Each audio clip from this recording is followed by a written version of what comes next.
धरती मां। तपस्या का अर्थ है किसी उद्देश्य के लिए कष्ट सहना। तपस्या निज कल्याण का साधन है। तपस्या ईश्वर से स्वयं को जोड़ने का एक ढंग है। तपस्या जीवन और मन को स्वच्छ और पवित्र रखने की क्रिया है। तपस्या पूजा, आराधना, ईश्वर को धन्यवाद देने के ढंग हैं।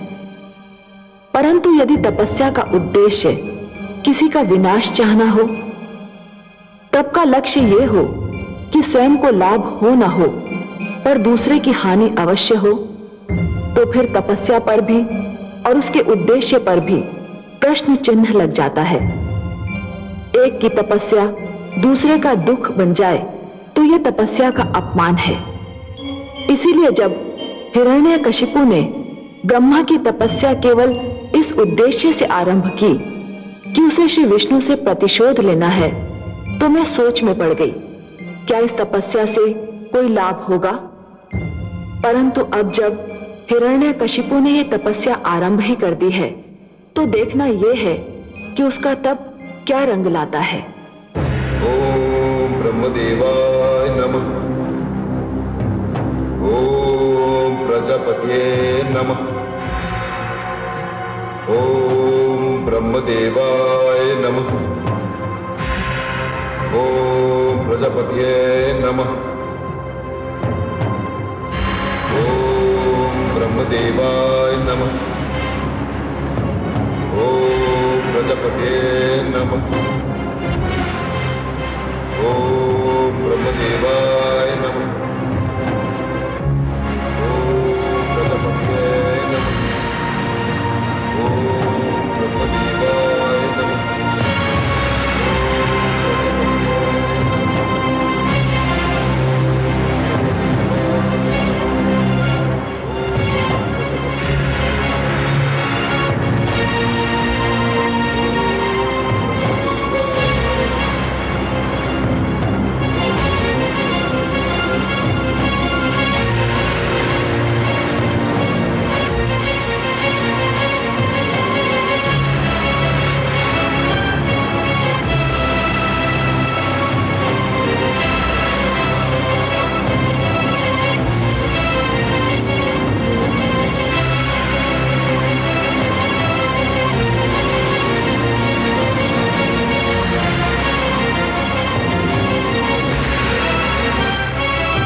शिष्य।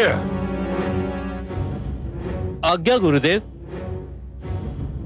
यज्ञशाला में अग्नि प्रज्वलित करो। जो आज्ञा गुरुदेव।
इस बार तुम्हारी एक ना चलेगी देवराज। मेरी शक्ति मेरे शिष्य की हर पल रक्षा करती रहेगी। तुम उसकी तपस्या कदापि भंग नहीं कर सकते, कदापि नहीं। कोई शक्ति के आधु और उसके पुत्र की रक्षा कर रही है। अब तो एक ही उपाय रह गया है। हिरण्यकशिपु बच गया, पर उसका परिवार नहीं बचेगा। अर्थात ये कि उसकी पत्नी केआदु पुत्र को जन्म देने वाली है। हम केआदु पर प्रहार करेंगे, उसके पुत्र को समाप्त कर देंगे। ये समाचार सुनते ही हिरण्यकशिपु को अपनी तपस्या भंग करनी पड़ेगी। पर हे देवराज, उसकी पत्नी और पुत्र ने हमारा क्या बिगाड़ा है? उसका पुत्र तो अभी गर्भ में है, अभी उसका जन्म भी नहीं हुआ। समझने का प्रयत्न कीजिए वरुण देव, समझने का प्रयत्न कीजिए। वो जन्म लेगा तो अपने पिता की ही परंपरा को आगे बढ़ाएगा। जिस प्रकार हिरण्यकशिपु उन्मुक्त अनाचार, व्यभिचार और अत्याचार में अपने भ्राता हिरण्याक्ष को पीछे छोड़ गया, उसी प्रकार उसका यह पुत्र भी अपने पिता को पीछे छोड़ देगा। और हमें तो यूं भी हिरण्यकशिपु के पूरे वंश को समाप्त करना है। तो फिर देवराज, अब हमारे लिए क्या आदेश है? अग्निदेव, आप वहां पहुंचे जहां केआदु है और उस पर ऐसा अग्नि बाण मारिए कि शिशु गर्भ में ही दम तोड़ दे। जाइए, इस कार्य में विलंब न हो। जो आगे देवराज।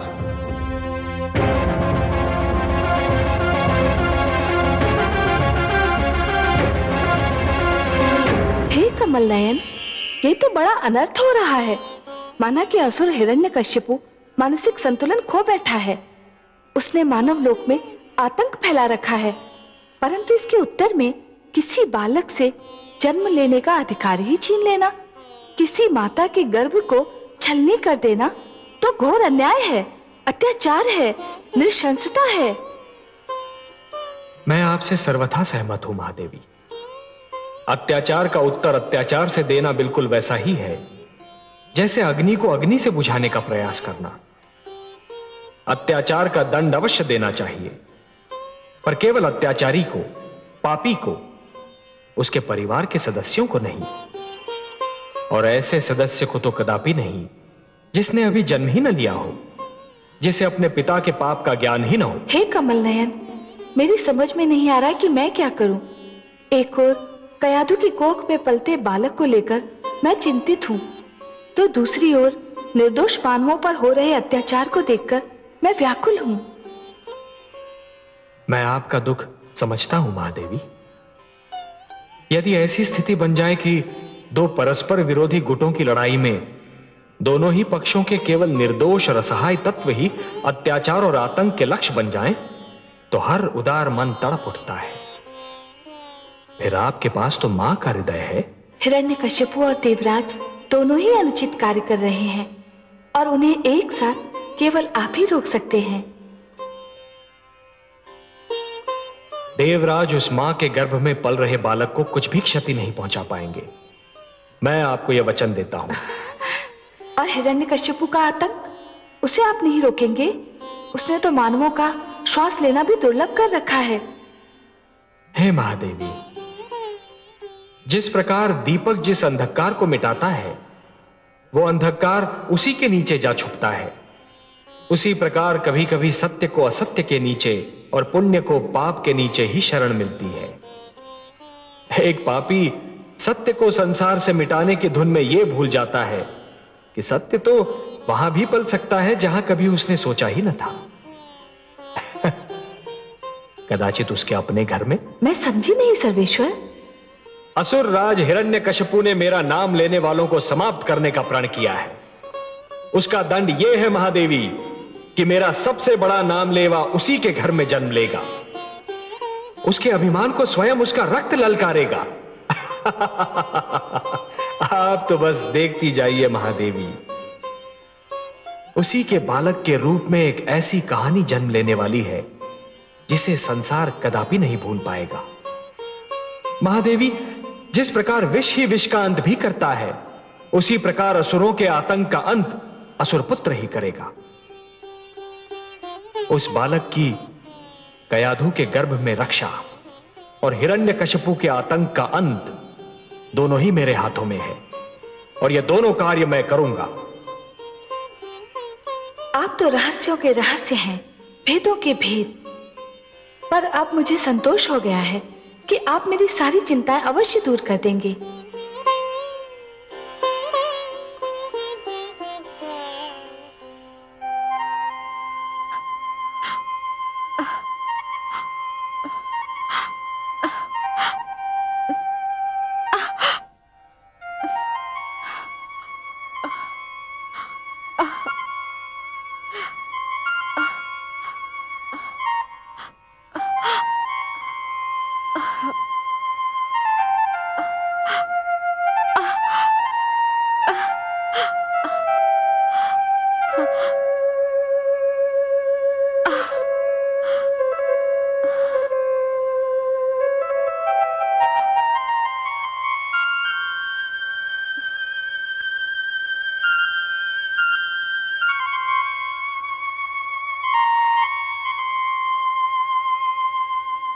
कैसी हो वधुरानी? मेरा मन बहुत घबरा रहा है माते। इन दिनों में बहुधा ऐसा ही होता है। मां बनने वाली हर स्त्री यही चाहती है कि ऐसे समय में उसका पति उसके पास हो, उसके साथ हो। परंतु माता, क्या असुरराज का मुझे इस अवस्था में छोड़कर जाना इतना आवश्यक था? क्या वे कुछ समय रुक नहीं सकते थे? इच्छा तो मेरी भी यही थी कि इस समय हिरण्यकशिपु तुम्हारे पास होता, परंतु होने को कौन रोक सकता है वधुरानी? पुत्र हिरण्याक्ष के वध के शोक ने पुत्र हिरण्यकशिपु की कुछ और सोचने समझने की शक्ति को समाप्त कर दिया है। परंतु तुम चिंतित क्यों होती हो? तुम अकेली नहीं हो, मैं हूं ना तुम्हारे साथ। तुम्हें भयभीत होने की कोई आवश्यकता नहीं। तुम पर कोई विपदा नहीं आ सकती। माते, न जाने क्या होने वाला है। मुझे बहुत ही भय लग रहा है। धीरज रखो वधुरानी, अब तुम विश्राम करो।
अर्थात आप असफल हो गए और कयादू के गर्भ में पलते बालक का अंत नहीं हुआ। यह तो बड़ा शुभ समाचार है। हाँ देवराज, अब तो लगता है कि वो बालक जन्म लेकर ही रहेगा। नहीं नहीं अग्निदेव, भाग्यवश हिरण्यकशिपु की तपस्या अभी समाप्त नहीं हुई है। इससे पहले कि वो अपना तप समाप्त करे, हम असुरलोक पर आक्रमण कर देंगे और उस पर अधिकार कर लेंगे। तत्पश्चात कयादू को बंदी बना लेंगे। आइए मेरे साथ।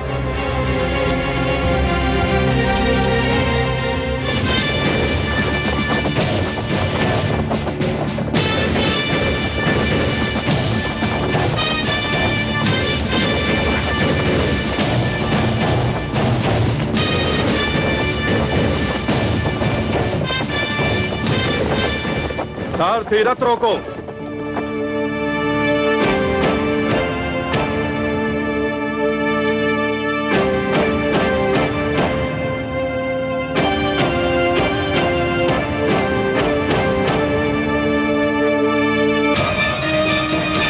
आक्रमण! आक्रमण करो!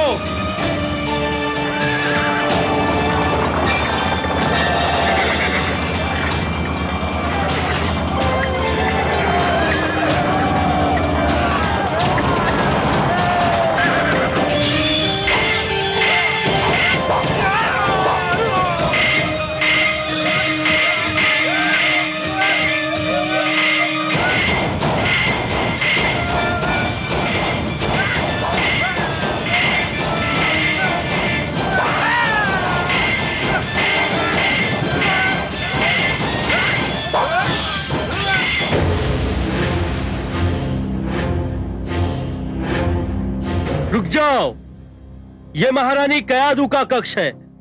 बिना आज्ञा यहां कोई भी प्रवेश नहीं कर सकता।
हट जाओ मेरे सामने से सेनापति विडाल।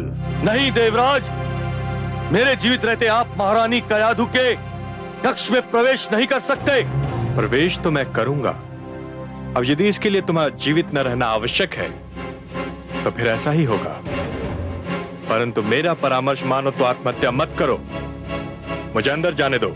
मैंने अपने महाराज हिरण्यकशिपु को वचन दिया है कि अपनी अंतिम सांस तक महारानी की रक्षा करूंगा, और वचन मैं निभाना भी जानता हूं।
सैनिकों, संपूर्ण असुरलोक को पूरी तरह तहस नहस कर दो, कुछ भी बचने न पाए। मैं महारानी कयाधु के कक्ष की ओर जा रहा हूं। ध्यान पूर्वक मेरे आदेश का विलंब पालन हो। जाओ।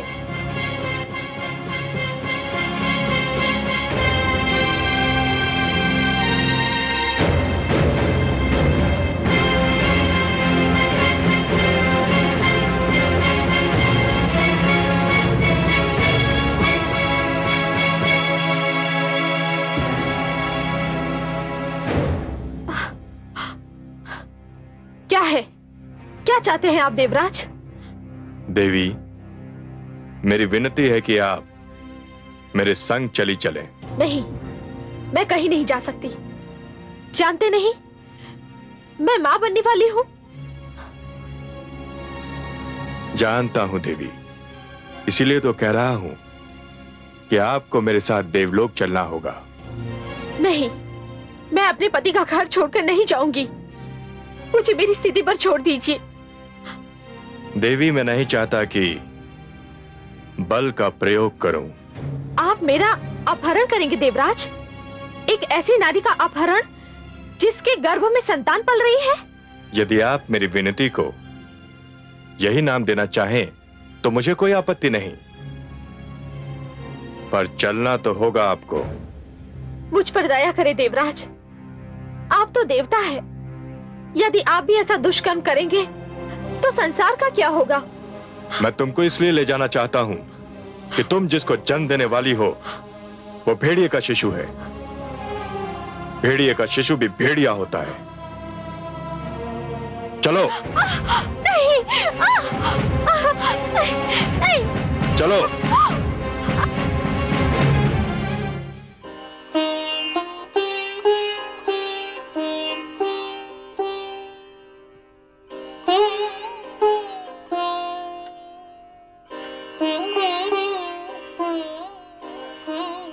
मैं आपका दुख समझ रहा हूं प्रिय। मुझे देवराज से ये आशा न थी। एक अबला से ये व्यवहार, और अबला भी वो जो मां बनने वाली है। मैं स्वयं भी बहुत दुखी हूं प्रिय, बहुत दुखी।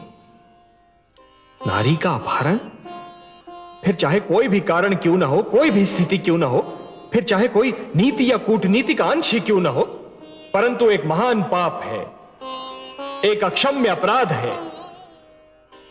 और यदि ये पाप या अपराध देवगण ही करने लगे तब तो फिर अंधेर है। देवता मानव के आदर्श हैं, और यदि देवता ही दुराचार करने लगे तो मानव किसका अनुसरण करेगा? कयाधु को बचाइए देवेश्वर, कयाधु को बचाइए। नहीं। चलो। नहीं। नहीं, नहीं। आओ, आओ मेरे साथ। नहीं। आओ मेरे साथ। नारायण नारायण। क्षमा करें देवराज, मैं कदाचित अनुचित समय पर आ गया। आप ये जो महान कार्य कर रहे हैं, इसमें संभवतः मैंने बाधा डाल दी। मुझे इसका खेद है। आप व्यंग कर रहे हैं देवर्षि। मुझ में इतना साहस कहां देवराज कि मैं आप जैसे महान व्यक्तित्व पर व्यंग करूं। आप देवताओं के राजा हैं, सबको चरित्रवान बनने, सत्य मार्ग पर चलने के उपाय बताते हैं। आप पर तो वही व्यक्ति व्यंग कर सकता है जिसे अपने प्राणों की चिंता न हो। पर मैं क्या पूछ सकता हूं देवराज कि ये आप क्या कर रहे हैं और क्यों कर रहे हैं? इस नारी के गर्भ में एक पुत्र पल रहा है। यह मां बनने वाली है। यह कोई नया समाचार नहीं है देवराज। हर स्त्री विवाह के उपरांत कभी शीघ्र कभी देरी से मां तो बनती ही है। जानता हूं देवर्षि, पर इसके गर्भ में हिरण्यकशिपु जैसे अत्याचारी का पुत्र है। पुत्र तो पुत्र ही होता है देवराज, वह चाहे सदाचारी का हो चाहे अत्याचारी का। पर आप इस नारी का करेंगे क्या देवराज? इसको बंदी बनाकर रखूंगा और जब ये पुत्र को जन्म देगी तो उसका वध कर दूंगा। इसलिए देवराज, क्योंकि यदि मैं आपको बधाई दूं तो इसका अर्थ यह होगा कि मैं आप में और हिरण्याक्ष में कोई अंतर नहीं समझता। उसने भी एक नारी धरती का अपहरण किया था, और यदि मैं शोक प्रकट करूं तो कहीं आप रुष्ट न हो जाएं। वैसे देवराज, आपने अग्निदेव को भेजकर कयाधु के गर्भ में पलने वाले बालक का वध करना चाहा था। उस अभियान का क्या हुआ? वो अभियान असफल हो गया। क्यों? कैसे असफल हो गया? किसी शक्ति ने उसकी रक्षा की थी। नारायण नारायण। तो आपको विश्वास है देवराज कि जिस शक्ति ने इस बालक के जन्म लेने से पहले उसकी रक्षा की थी, वह इसके जन्म लेने के उपरांत उसकी रक्षा नहीं कर पाएगी। आप कहना क्या चाहते हैं देवर्षि?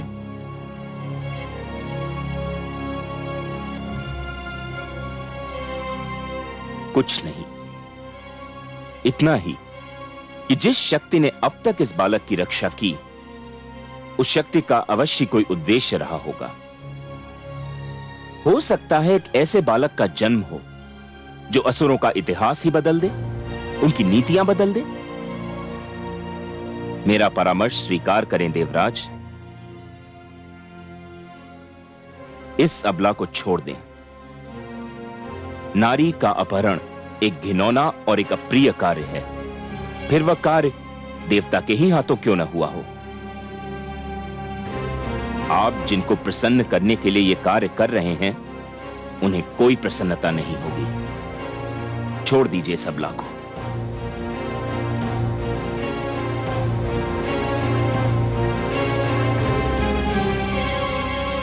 कदाचित आप ठीक कह रहे हैं देवर्षि।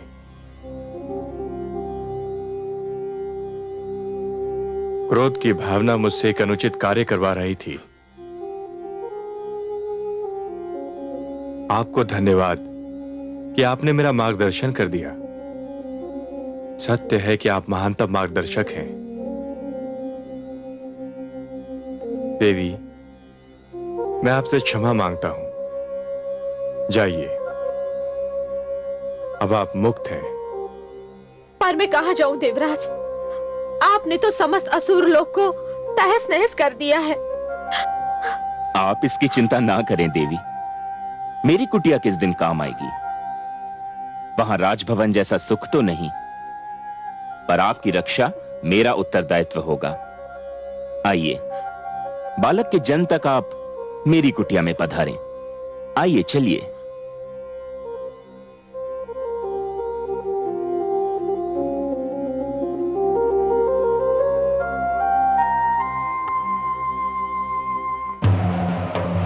ओम ब्रह्मदेवाय नमः। ओम प्रजापते नमः। ओम ब्रह्मदेवाय नमः। ओम प्रजापते नमः।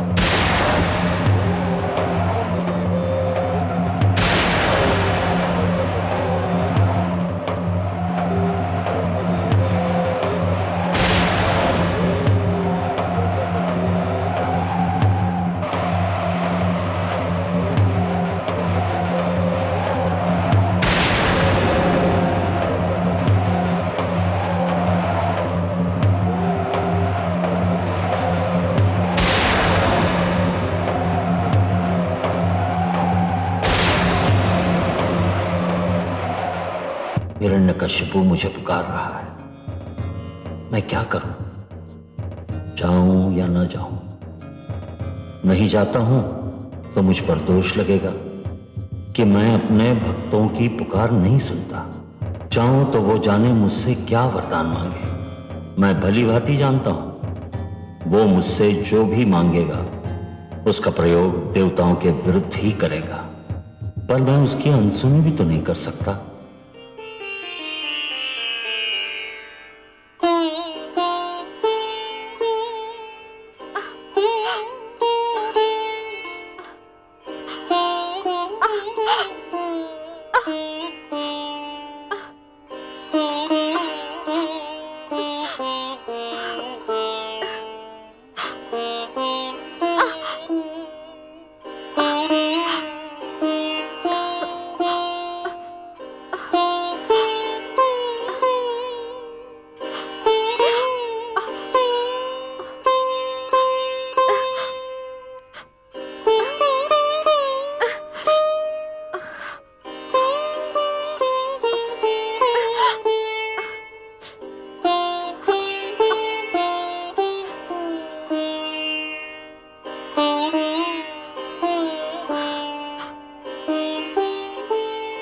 देवी,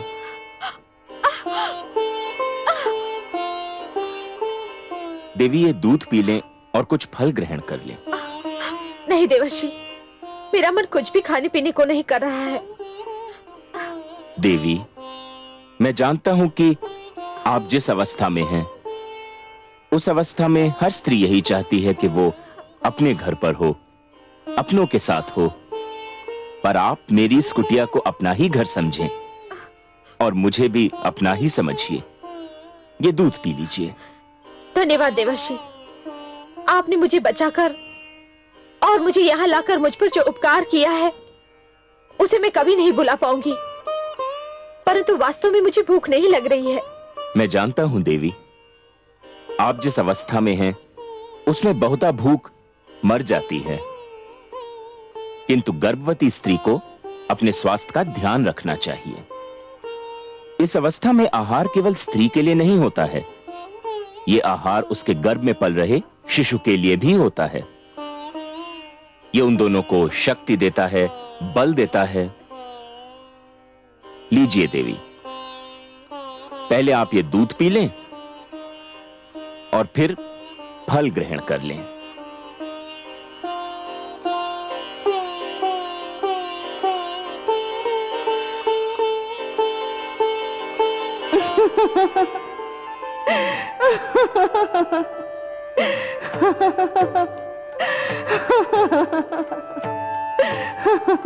क्या हुआ महादेवी? हे कमल नयन, हमारे देवर्षि तो कयाधु को ऐसे समझा रहे हैं और उसकी इस प्रकार सेवा कर रहे हैं जैसे कि वो बहुत ही अनुभवी और जानकार व्यक्ति हो। विराजिए, महादेवी देवर्षि जो कर रहे हैं उसका संबंध अनुभव और ज्ञान से नहीं है, प्रेम और सहानुभूति की भावना से है। कोई भी यदि जीवन से प्रेम करने लगे, मन में प्राणियों के प्रति सहानुभूति की भावना रखे, तो प्रकृति आप ही सब कुछ सिखा देती है, सब कुछ समझा देती है। यदि मन में एक दूसरे के प्रति प्रेम, सद्भावना और सहानुभूति जागे, तो ज्ञान का मार्ग खुल जाता है। प्रेम के 2.5 अक्षर, परंतु ज्ञान के सबसे महान भंडार हैं। मुझे ये आश्चर्य हो रहा है कि देवर्षि ये सब जानते हैं कि गर्भावस्था नारी के जीवन की वो अवस्था है जिसमें उसे सदैव अच्छा बोलना चाहिए, अच्छा सोचना चाहिए, अच्छा आहार ग्रहण करना चाहिए और अच्छी वस्तुओं का ध्यान करना चाहिए। इस अवस्था में ये सब बातें नितांत आवश्यक है। ये तो वो जानते ही हैं, पर कुछ और भी जानते हैं। और क्या जानते हैं देवर्षि? देवर्षि ये जानते हैं कि गर्भावस्था में नारी के गर्भ में पल रहा शिशु जीवित और सचेत होता है। माता जो देखती है, जो सुनती है, शिशु उससे अवगत रहता है, प्रभावित होता है। तभी तो देवर्षि उसे सुंदर सुंदर बातें कह रहे हैं। देखिए ना महादेवी, देवर्षि उसे क्या कह रहे हैं। मैंने बालक ध्रुव को समझाने की बहुत चेष्टा करी, किंतु वह भी नारायण के दर्शन का हट करता रहा, और वह दर्शन करके ही माना। आप तो बड़ी मनमोहक बातें करते हैं देवर्षि। देवी, माता लक्ष्मी भी यही कहती हैं कि मैं बड़ा बातूनी हूं, किंतु आपसे अपनी सबसे मनमोहक बात तो मैंने अभी तक नहीं कही। सुनिएगा। अवश्य सुनूंगी। आपकी तो एक एक बात मेरे कानों से होकर मेरे मन में उतर जाती है। क्या है आपकी सबसे मनमोहक बात? देवी, अपनी बात जो मुझे सबसे मनमोहक, सबसे प्रिय और सबसे सुंदर लगती है, वो हैं बस ये 4 शब्द।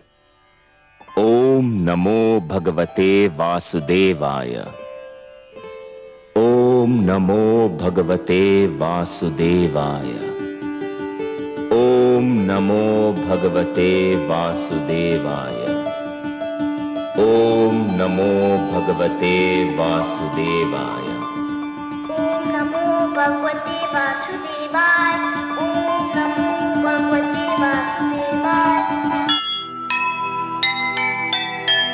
विष्णु नाम ले गर्भ में कितनी ऊंची बात, होनहार विरवान के होत चीकने पात। हे माता तू धन्य है और धन्य संतान, आएगा संसार में कोई व्यक्ति महान, कोई व्यक्ति महान। क्या है आपकी सबसे मनमोहक बात? देवी, अपनी बात जो मुझे सबसे मनमोहक, सबसे प्रिय और सबसे सुंदर लगती है वो है बस ये 4 शब्द। ओम नमो भगवते वासुदेवाय। ओम नमो भगवते वासुदेवाय। ओम नमो भगवते वासुदेवाय। ओम नमो भगवते वासुदेवाय। ओम नमो भगवते वासुदेवाय। ओम नमो भगवते वासुदेवाय। ओम नमो भगवते वासुदेवाय।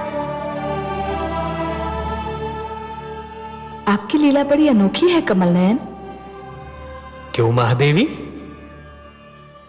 जो हिरण्यकश्यपु सृष्टि से आपका नाम मिटा देने का दृढ़ संकल्प लिए है, उसी का पुत्र संसार में आने से पहले ही अपनी माता के गर्भ में आपके नाम की माला जप रहा है।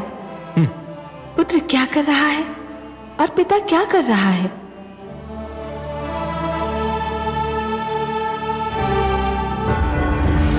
ओम ब्रह्मदेवाय नमः। ओम प्रजापतये नमः।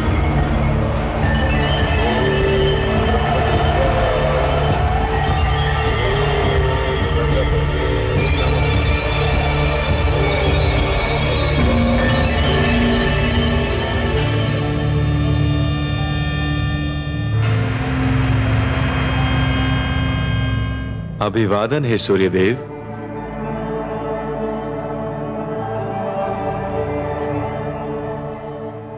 देवराज, आप?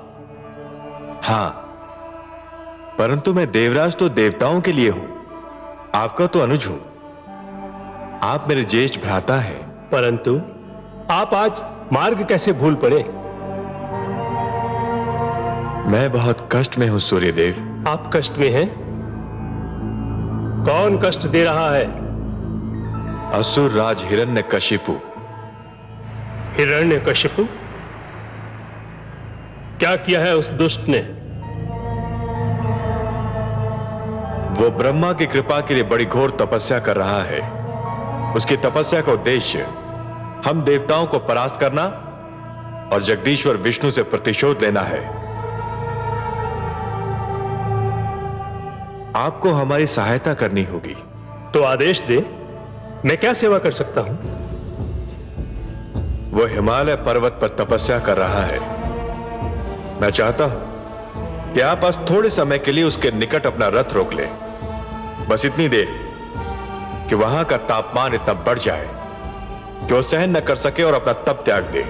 मुझे आपत्ति तो नहीं है देवराज, परंतु यदि मैं वहां ठहर गया तो केवल आसपास नहीं, दूर दूर तक उसका प्रभाव पड़ेगा। हिम पिघलने लगेगा, नदियों में बाढ़ आ जाएगी, समस्त वनस्पति समाप्त हो जाएगी। बहुत बड़ा संकट आ जाएगा देवराज। हिरण्यकशिपु की तपस्या सफल हो गई तो उससे भी बड़ा संकट आ सकता है भ्राताश्री। जैसी आज्ञा देवराज, परंतु मेरा परामर्श है कि यदि हिरण्यकशिपु ब्रह्मा की तपस्या कर रहा है तो आप ब्रह्मा से प्रार्थना कीजिए कि वो हिरण्यकशिपु को कोई ऐसा वरदान ना दें जो हमारे लिए संकट खड़ा कर दे। वो तो मैं करूंगा, वास्तव में मैं वहीं जा रहा हूं, पर आपको भी अपना उत्तरदायित्व निभाना होगा। अवश्य देवराज, आपके आदेश का पालन होगा।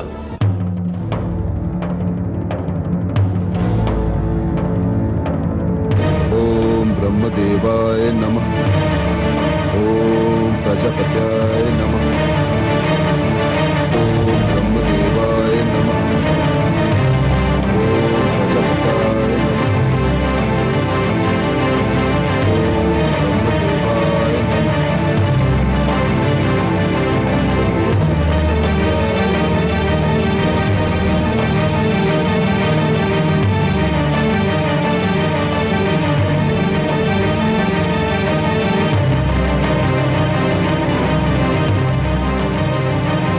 सारथी।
चलो सारथी।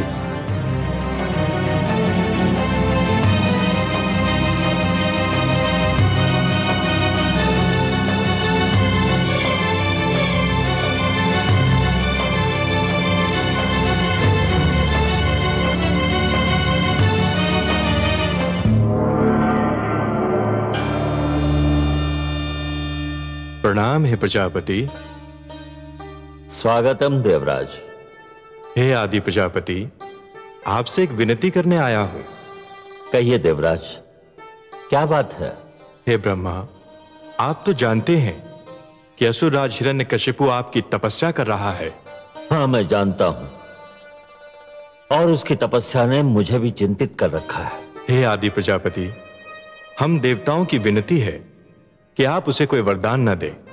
वो केवल हमारा नहीं, आपके प्रिय पुत्र मानव का भी शत्रु है। आप उसे जो भी देंगे उसका हमारे और मानवों के विरुद्ध ही प्रयोग होगा।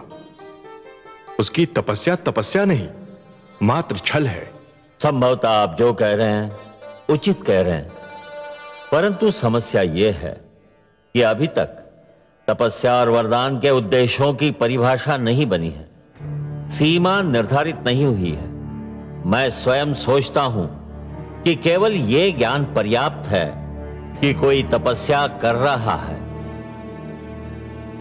यह ज्ञान आवश्यक नहीं कि वह तपस्या क्यों कर रहा है। किसी की तपस्या उसके अतिरिक्त शेष सबके लिए हितकर है या कष्टदायक। पर वरदान देने वाले का उत्तरदायित्व तो इससे भी महान होना चाहिए आदि प्रजापति। निस्संदेह होना चाहिए। वरदान देने वाले के लिए भी यह आवश्यक है कि वो केवल तपस्या से प्रसन्न न हो जाए, उसे तपस्या के उद्देश्य में भी झांक कर देखना चाहिए। वो तपस्या जो औरों के लिए हानिकारक हो, वरदान के योग्य नहीं होती।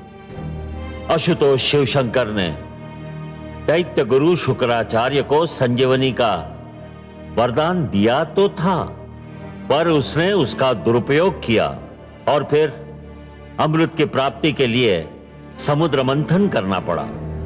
इसीलिए तो आपसे विनती कर रहा हूं कि आप हिरण्यकशिपु को कोई वरदान न दें। अभी तक कोई ऐसा विधान तो नहीं, कोई उदाहरण भी नहीं कि किसी ने तपस्वी को वरदान न दिया हो।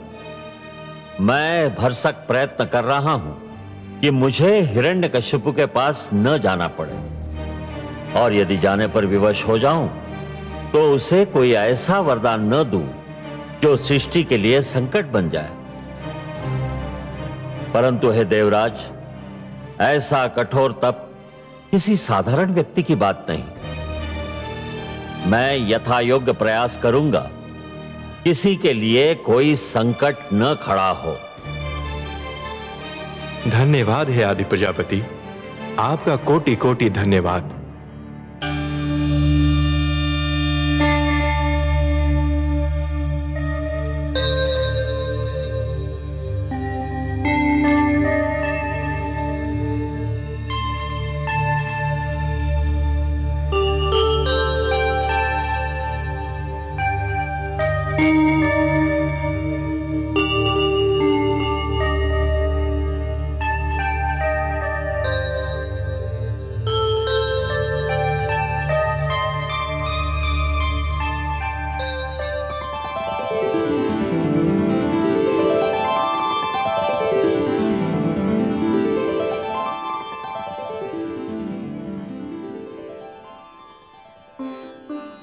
किसी बहुत बड़ी गंभीर चिंता में डूबी हुई है महादेवी। बहुत बड़ी उलझन में मन फंसा हुआ लगता है आपका। हम आपकी चिंता में भागीदार नहीं हो सकते? आपसे अपनी चिंता कौन छिपा सकता है कमल नयन? आपकी सिवा किसी की उलझन कौन सुलझा सकता है? आप तो सबके हृदय की बात जान ही लेते हैं। हाँ अंतर्यामी, आपने सत्य कहा। एक अद्भुत उलझन, एक विचित्र चिंता ने मेरे मन को घेर रखा है। वही तो मैं जानना चाहता हूं और आप ही के मुख से सुनना भी चाहता हूं देवी।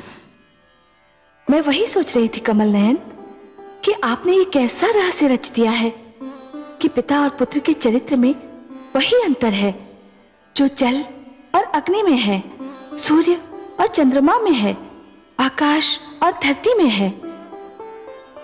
पिता हिरण्यकशिपु के मुख से जो श्वास निकलती है उसमें आपके लिए अपशब्द होता है, और उसी का पुत्र अपनी माता के गर्भ में भी आपको पुकार रहा है।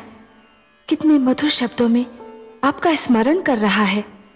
ये कैसा भेद है? ये कैसा रहस्य है? कोई रहस्य नहीं महादेवी, कोई भेद नहीं। हाँ, एक उद्देश्य अवश्य है। क्या उद्देश्य है आपका कमल नयन?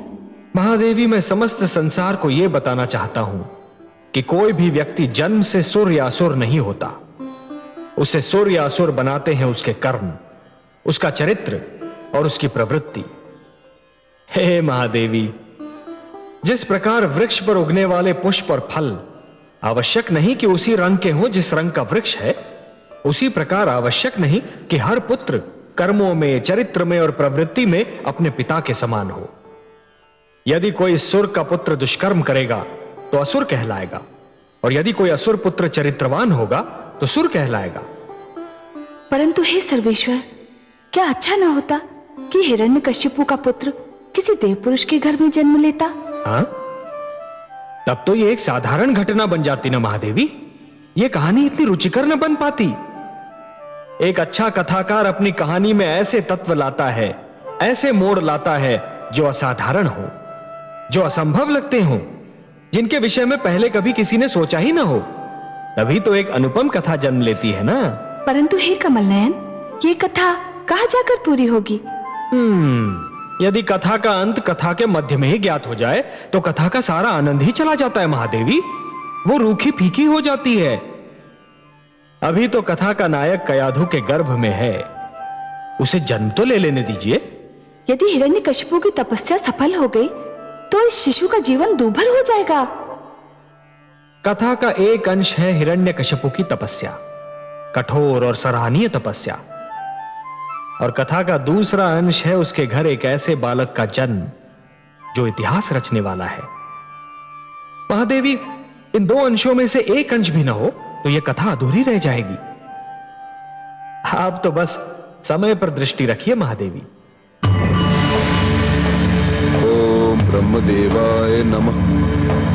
ओम प्रजापत्याय नमः। ओम ब्रह्मदेवाय नमः। ओम प्रजापत्याय नमः। ओम ब्रह्मदेवाय नमः। ओम प्रजापत्याय नमः। ओम ब्रह्मदेवाय नमः।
हे हिरण्यकशिपु, तुम्हारी तपस्या सफल हुई।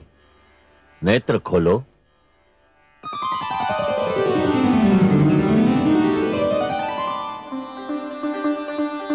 जय ब्रह्म देवता, जय आदि प्रजापति, जय हो।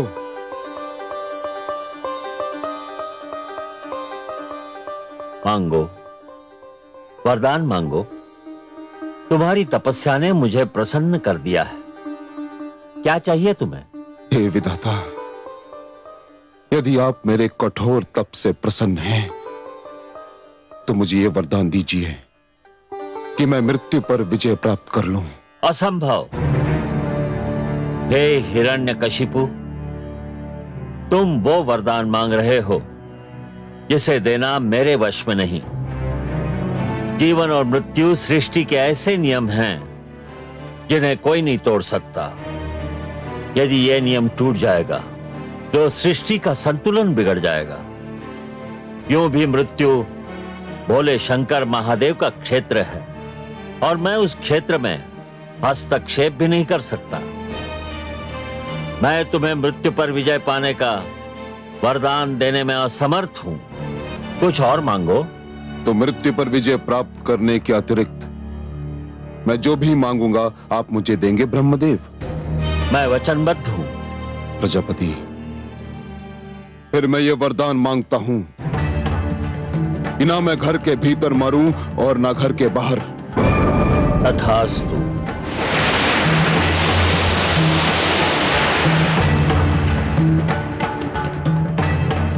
ना मैं दिन में मरूं और ना रात में।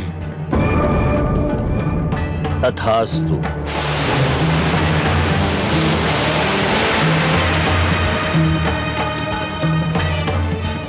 ना मुझे मनुष्य मार सके ना पशु। तथास्तु।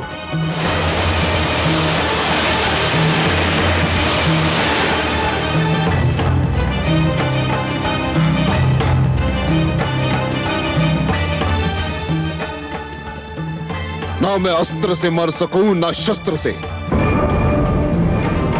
तथास्तु।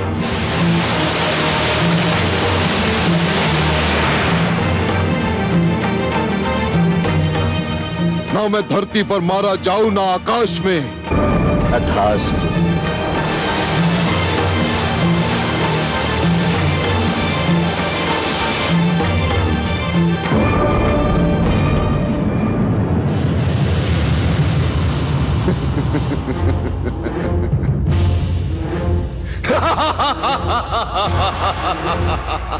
विष्णु,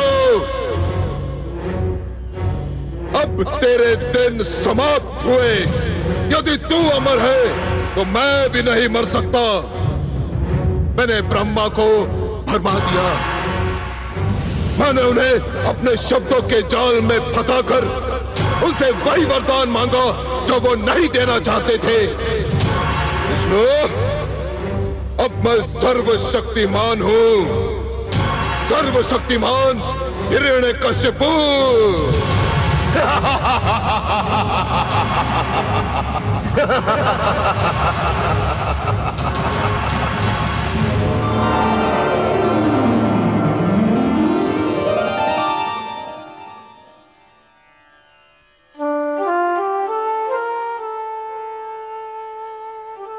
हे पद्मनाभ, आपने तो कहा था कि हिरण्यकशिपु ने आपसे शत्रुता पर कमर कसकर अपनी मृत्यु का बहाना ढूंढ लिया है। हाँ महादेवी, मैंने ऐसा ही कहा था, स्मरण है मुझे। पर उसे तो आदि प्रजापति ने ऐसा वरदान दे दिया है कि अब उसकी मृत्यु असंभव लग रही है। असंभव लग रही है देवी, असंभव है नहीं।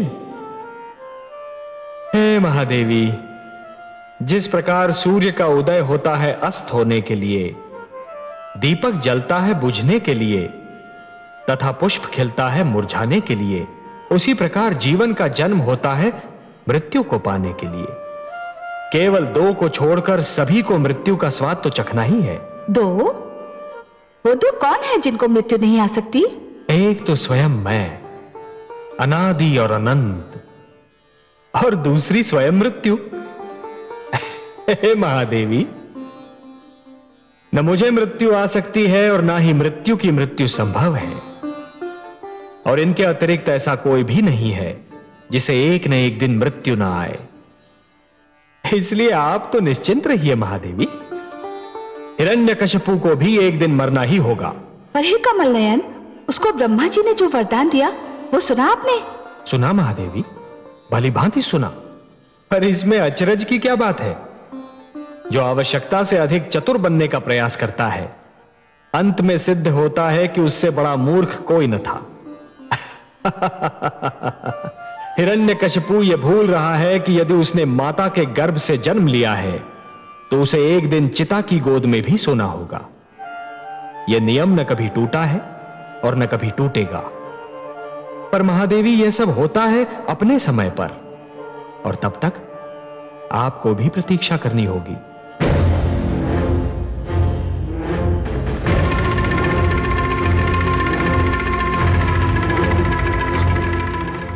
महारानी कयादू, महारानी कहां है आप? महारानी कयादू कहां है आप? महारानी!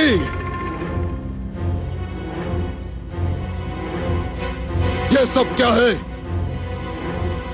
कहां है महारानी कयादू? महारानी कहां है? कहां है महारानी कयादू? उत्तर दो मेरे प्रश्न का, नहीं तो एक एक का वध कर दूंगा। बताओ कहां है महारानी कयादू? इनसे क्या पूछते हो शिष्य? मैंने इनके मुख से वाणी छीन ली है। मैं तुम्हें बताता हूं कि महारानी के साथ क्या अत्याचार हुआ है। अत्याचार? मेरी महारानी पर अत्याचार? मेरी प्रिय कयादू पर अत्याचार? किस दुष्ट ने महारानी पर अत्याचार करके अपनी मृत्यु को ललकारा है गुरुदेव? किस दुष्ट ने? देवराज इंद्र ने। देवराज इंद्र ने? क्या किया उस दुष्ट ने गुरुदेव? देवराज इंद्र ने अग्निदेव को भेजकर तुम्हारे शिशु को माता के गर्भ में ही समाप्त करना चाहा। जब वो असफल हो गया तो देवराज स्वयं आया और महारानी कायाधु का अपहरण कर ले गया। ले गया? अपहरण कर ले गया? और विडाल, मेरा सेनापति, उसके होते हुए दुष्ट इंद्र ने महारानी से दुर्व्यवहार का साहस कैसे किया गुरुदेव? विडाल बड़ी वीरता से लड़ा शिष्य, बड़ी वीरता से। जब तक उसके शरीर में प्राण रहे उसने देवराज इंद्र को महारानी कायाधु के कक्ष में प्रवेश नहीं करने दिया, परंतु में वो देवराज के हाथों वीर गति को प्राप्त हो गया। देवराज इंद्र, तुमने देवलोक के विध्वंस को निमंत्रण कर दिया है। मैं आ रहा हूं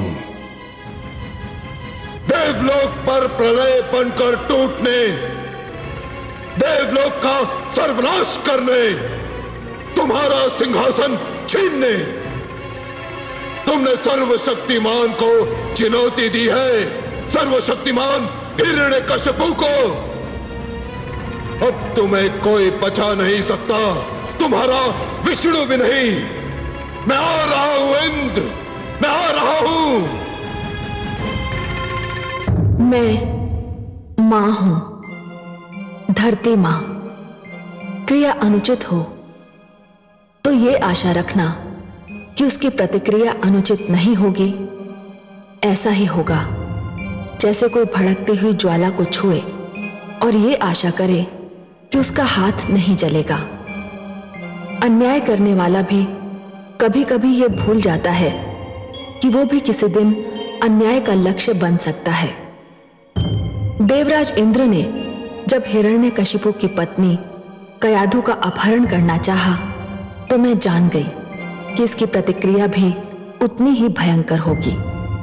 यही हुआ भी कि हिरण्यकशिपु जब अपना तप पूरा करके लौटा और उसको सारा वृत्तांत मालूम हुआ तो वो क्रोध से पागल हो गया। उसने पूरी शक्ति से देवलोक पर आक्रमण कर दिया। उसका आक्रमण इतना अचानक और शक्तिशाली था कि देवसेना उसके आगे ठहर ना सकी। हिरण्यकशिपु देवसेना को काटता पीटता देवलोक पर वज्र की भांति टूट पड़ा। देवसेना परास्त होकर रणभूमि से भाग गई। इस बार तो मुझे भी लगा कि हिरण्यकशिपु का क्रोध पूर्णतः अनुचित नहीं था। देवराज को उनके किए का दंड मिलना ही चाहिए था।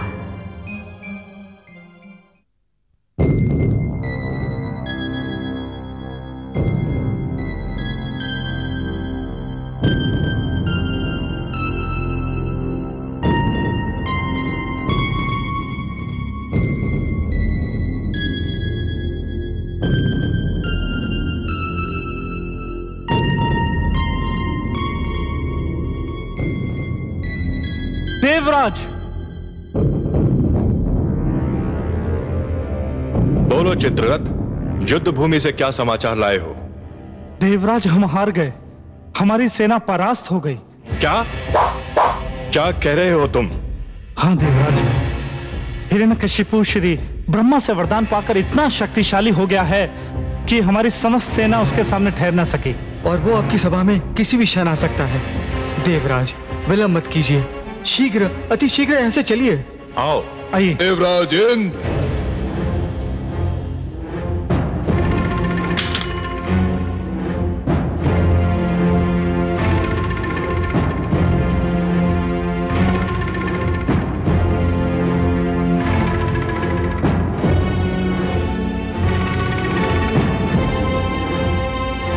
देवराज इंद्र, अपने अस्त्र फेंक दो और अपनी पराजय स्वीकार कर लो।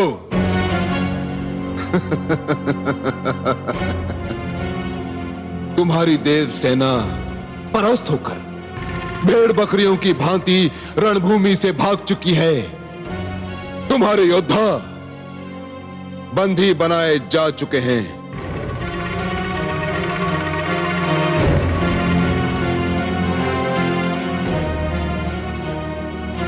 तुम अब देवराज नहीं, एक दुर्बल और शक्तिहीन व्यक्ति रह गए हो। फेंक दो अपने शस्त्र।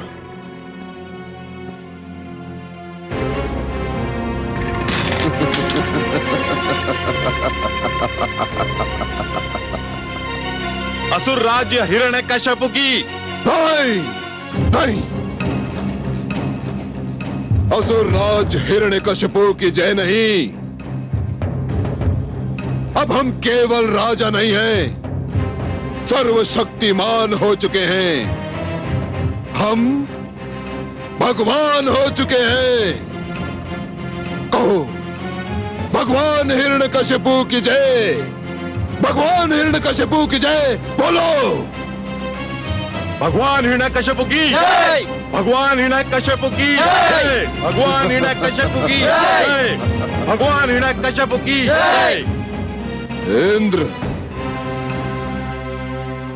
मन तो करता है कि तुम्हारे हाथ काट कर फेंक दूं, जिनसे तुमने महारानी कयादू को छुआ होगा। तुम्हारे नेत्र फोड़ दूं, जिनसे तुमने उन्हें देखा होगा।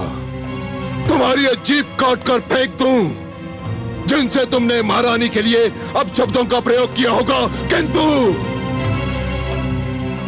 किंतु मेरा लक्ष्य तो तुम्हारे परम पूज्य भगवान विष्णु हैं।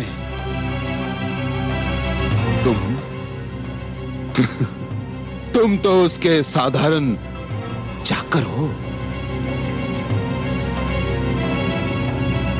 तुम देवता स्वयं को श्रेष्ठ समझते हो, सब में कहते हो। मानव तुम्हें अपना आदर्श मानता है। तुम्हें भी घमंड है अपने आचरण पर। किंतु क्या यही है तुम्हारी श्रेष्ठता?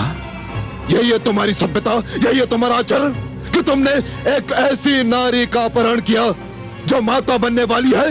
धिक्कार है तुम पर, धिक्कार। तुम्हें स्वयं पर लज्जा आनी चाहिए इंद्र, लज्जा। अब बताओ कि महारानी कयादू कहां है? अन्यथा मैं इस देवलोक में आग लगा दूंगा, आग लगा दूंगा इंद्र। नारायण नारायण।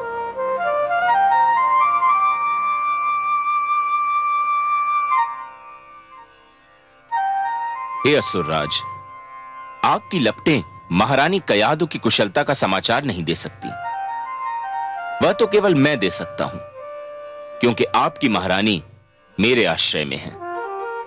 वे इस समय मेरे आश्रम में विश्राम कर रही हैं। वे कुशल हैं, सुरक्षित हैं। तो आप महारानी को अपने संग क्यों नहीं लाए देवर्षि? असुरराज, वे स्थिति में नहीं है कि कहीं आ जा सकें।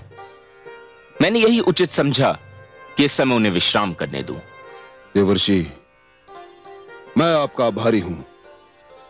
महारानी की कुशलता का समाचार सुनाकर आपने मेरे क्रोध को शांत कर दिया है।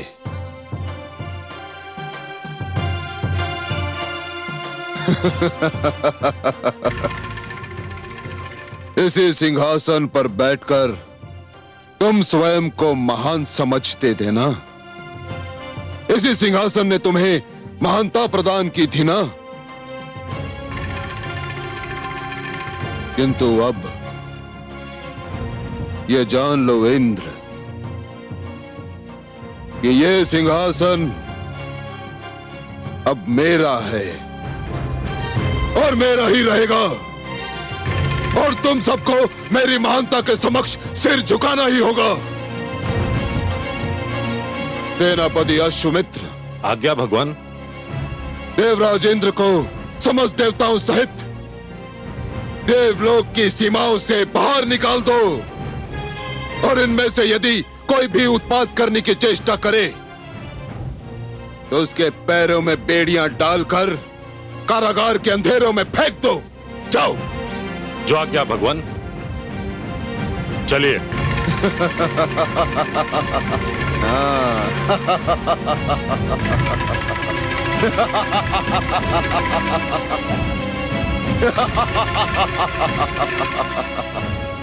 नारायण नारायण।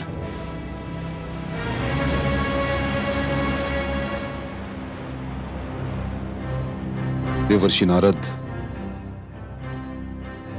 मुझे विष्णु के नाम से घृणा है, किंतु आपने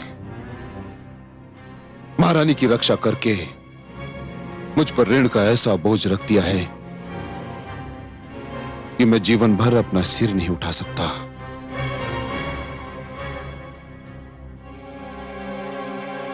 मैंने जो कुछ भी किया उसे आप ऋण न समझें असुरराज। एक गर्भवती नारी की सेवा करना तो हर एक का कर्तव्य है। महारानी कयादू के मुख पर से तो इस अवस्था में तेज की किरणें फूटती दिखती हैं। मुझे विश्वास है कि वे एक बहुत प्रतापी शिशु को जन्म देने वाली हैं। देवर्षि, यह कहकर तो आपने मेरी व्याकुलता और भी बढ़ा दी है। मैं महारानी को अभी और इसी समय देखना चाहता हूं। आइए चलिए।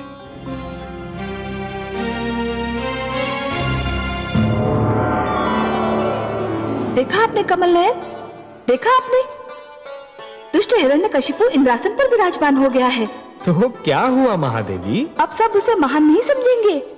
इंद्रासन पर विराजमान होने वाला महान नहीं कहलाता। नहीं महादेवी, नहीं। और जो ऐसा समझेगा वो भूल करेगा। कोई व्यक्ति केवल इसलिए महान नहीं हो जाता कि उसे एक महान पद मिल गया हो, एक महान सिंहासन मिल गया हो। सिंहासन किसी को महान नहीं बनाते देवी, महान तो बनाते हैं महान कर्म। जिस प्रकार केवल पुष्प की डाली पर होने से ही कांटों में सुगंध नहीं आती, उसी प्रकार केवल किसी आसन पर बैठने से व्यक्ति महान नहीं हो जाता। हां, यदि कोई महान व्यक्ति साधारण से आसन पर भी बैठ जाए तो वो साधारण आसन महान अवश्य हो जाता है। मुझे बस इतना बता दीजिए कमल नयन कि इंद्रासन अब सदा के लिए हिरण्यकशिपु का तो नहीं हो जाएगा ना? कोई भी सिंहासन सदा के लिए किसी का नहीं होता महादेवी। हाँ, उस सिंहासन पर बैठने वाला यह प्रयास अवश्य करता है कि सिंहासन उससे कभी ना छूटे, पर एक न एक दिन सिंहासन को उसे छोड़ना ही पड़ता है। अब देवराज को ही देख लीजिए, क्या उन्होंने कभी सोचा था कि इंद्रासन उन्हें छोड़ना पड़ेगा? परंतु आज उन्हें विवश होकर, अपमानित होकर इंद्रासन को छोड़ना ही पड़ा। हिरण्यकशिपु भी सदा के लिए इस सिंहासन पर कदापि नहीं रह पाएगा।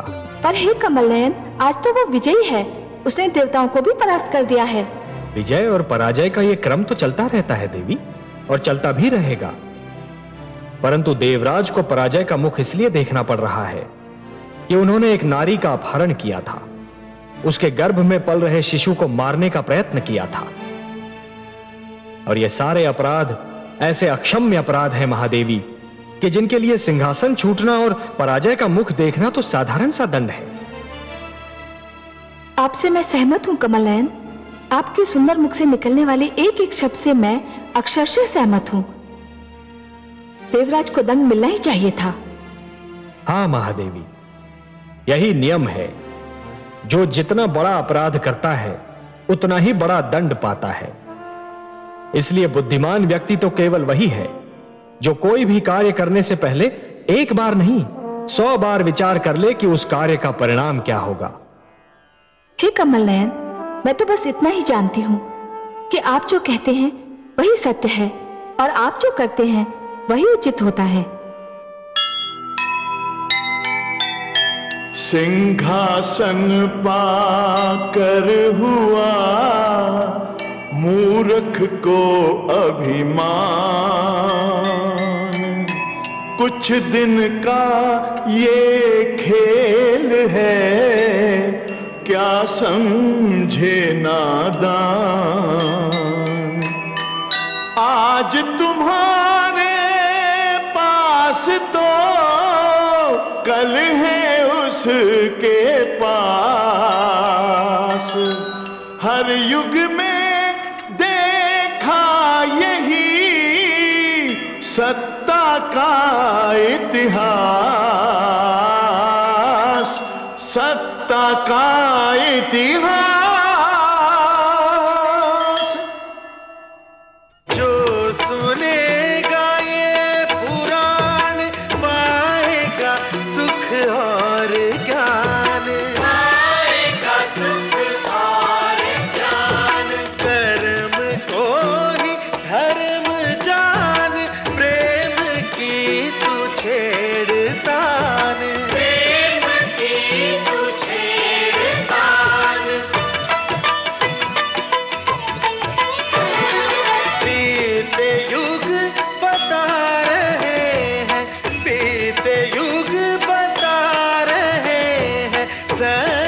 पथ पे